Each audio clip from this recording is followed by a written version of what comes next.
ជំរាបសួរទាំងអស់គ្នាខ្ញុំកំមុនរ៉ាត់ហើយនៅក្នុងរឿងភូមិគ្រឹះមលីគឺខ្ញុំដើរតួជាស្រេចដួង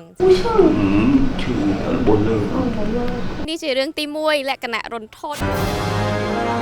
ដែលថតដាច់យប់ចឹងឯងលើកទី1របៀបថាដើរផ្សងប្រេងចូលព្រៃផងអីផងមួយបងសបាយមួយយ៉ាងដែរអីដែលខ្ញុំចាប់អារម្មណ៍រឿងនេះគឺតែមានតាំងកំភ្លុកកំ pl ែងផងមនោសញ្ចេតនាផងលក្ខណៈគេហៅថាមិត្តភាពទៀតចាអើយ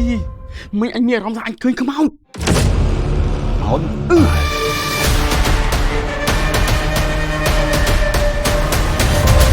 ហើយ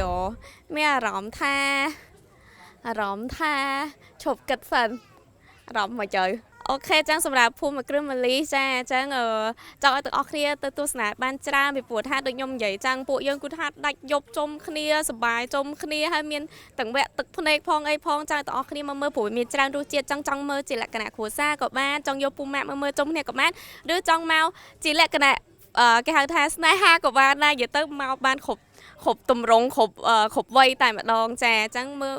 ឲ្យបានច្រើនណាមកគ្រប់គ្រងភាពយន្តខ្មែរឲ្យបានច្រើនទាំងអស់គ្នាតែខ្ញុំកុំចង់ដឹងរឿងហ្នឹងណា